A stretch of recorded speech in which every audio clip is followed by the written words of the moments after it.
বিসমিল্লাহির রহমানির রহিম। আমি আপনাদের ইউটিউব চ্যানেলে আবার আসলাম। আমার চ্যানেলটাকে সাবস্ক্রাইব করবেন, লাইক করবেন। আর যদি আপনাদের মতের কোনো সৃষ্টি হয় আপনি কমেন্ট করবেন, আমি সমাধান করার চেষ্টা করব। তো আমি দীর্ঘদিন যাবৎ অসুস্থ, প্রায় 12-13 মাস হয়ে গেল। আমি এখনও অসুস্থ। তো আজকে আমার সমসাময়িক বিষয় হচ্ছে 50। আর বিষয় হচ্ছে যে তথ্য উপদেষ্টা, যে স্বরাষ্ট্র মন্ত্রণালয়ের তথ্য উপদেষ্টা যে সাংবাদিকদেরকে যে শেল্টার দিবে, যে মানে রক্ষণাবেক্ষণ করবে, সে সম্পর্কে কিছু কথা। আর প্রধান উপদেষ্টার সব মব সৃষ্টি সমন্বয়কদের কিছু কথা। আর আজ বুদ্ধিজীবী দিবসের যে আমাদের সাংবাদিক যে লাঞ্ছিত হয়েছে, সেটার কিছু কথা। তো সব মিলিয়ে আর কি সময় কম, তো আমি সংক্ষেপে কিছু কথা বলবো, আপনারা একটু বিশ্লেষণ করবেন। তো আজকে দেখেন, দেশের যারা দায়িত্ববান গার্জিয়ানরা আছেন, তারা দেশকে কন্ট্রোল করতে পারছেন না। কেন পারছেন না? কেন পারছেন না? আপনার আইন শৃঙ্খলা বাহিনী আপনার হাতে। আইন শৃঙ্খলাকে যদি না মানে বাংলার জনগণ, তাহলে আপনার দেশ কন্ট্রোল করতে পারবেন না। দেশকে বিশৃঙ্খলা সৃষ্টি হয়ে গেছে অলরেডি। আমি সকালবেলা, আমার বাড়ি হচ্ছে রাজশাহী শালবাগান, সপুরা শালবাগান, রাজশাহী বিভাগে। তো সকালবেলাতেই দেখছি আমার মোড়ে আর কি রাস্তার পাশে মারামারি, ধরাধরি, কাটাকাটি, হানাহানি। তো আসলে এই ধরনের যদি কার্যকলাপ যদি থাকে, তাহলে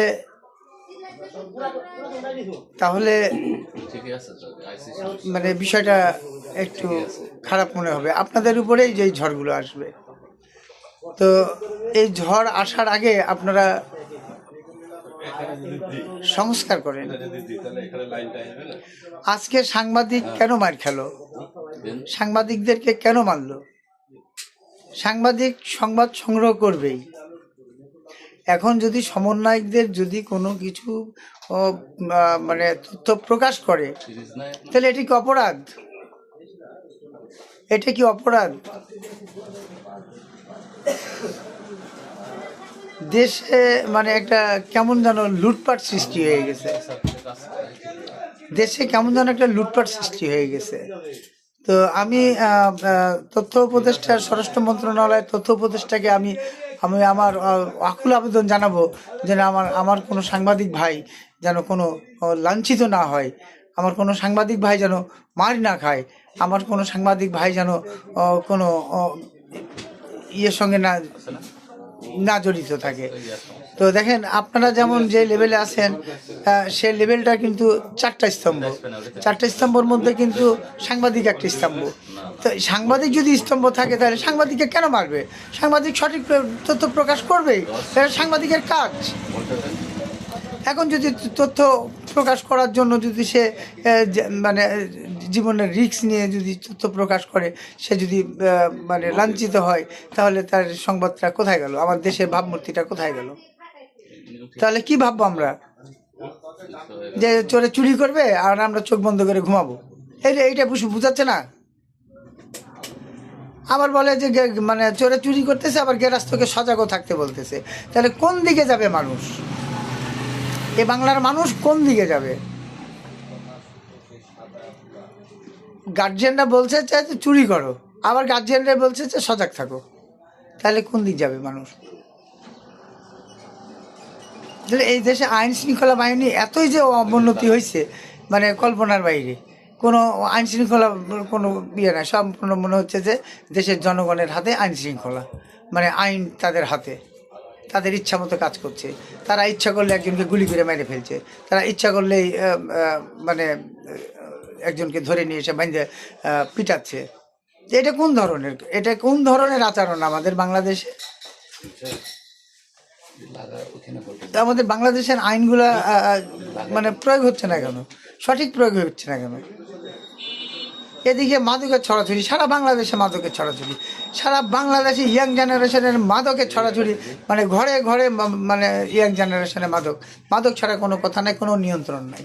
মাদক নিয়ন্ত্রণ অধিদপ্তর চুপচাপ, পুলিশ প্রশাসনিক চুপচাপ, পুলিশ প্রশাসনিকের পাশে মাদক বিক্রি করতেছে, পুলিশ প্রশাসনিক চুপচাপ। তো মাদকে ঘিরে নিচ্ছে দেশ। রাজনৈতিক প্রেক্ষাপটে দেশে হানাহানি হচ্ছে। তাহলে এই দেশটা যে বিশৃঙ্খলার মধ্যে আছে, এটা কবে শৃঙ্খলার মধ্যে আসবে? এটা আপনাদের কাছে আমার প্রশ্ন, যে কবে শৃঙ্খলা আসবে? আমাদের ছেলেমেয়েরা কবে মানে স্বাধীনভাবে মানে চলাফেরা করবে? এটা আমার প্রশ্ন। তো ঠিক আছে, আজকে এ পর্যন্তই থাক। আগামীকালকে আবার সাংবাদিকের উপর যে অনুবোধ, তারা যেন সমন্বয়কদের খবর সংগ্রহ না করতে যায়।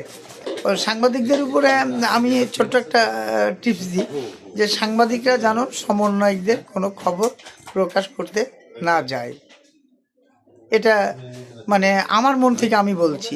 আমি লাঞ্ছিত হব কেন? আমি সঠিক তথ্য প্রকাশ করতে গেলে যদি আমি মার খাই, তাহলে আমি সেখানে যাব কেন? তো এটা আমার ছোট্ট একটা, যে সমন্বয়কদের খবর প্রকাশ না করাটাই ভালো হবে আর কি, আমি আমার জানা মতে আর কি। তো ঠিক আছে, আল্লাহ হাফেজ, খোদা হাফেজ।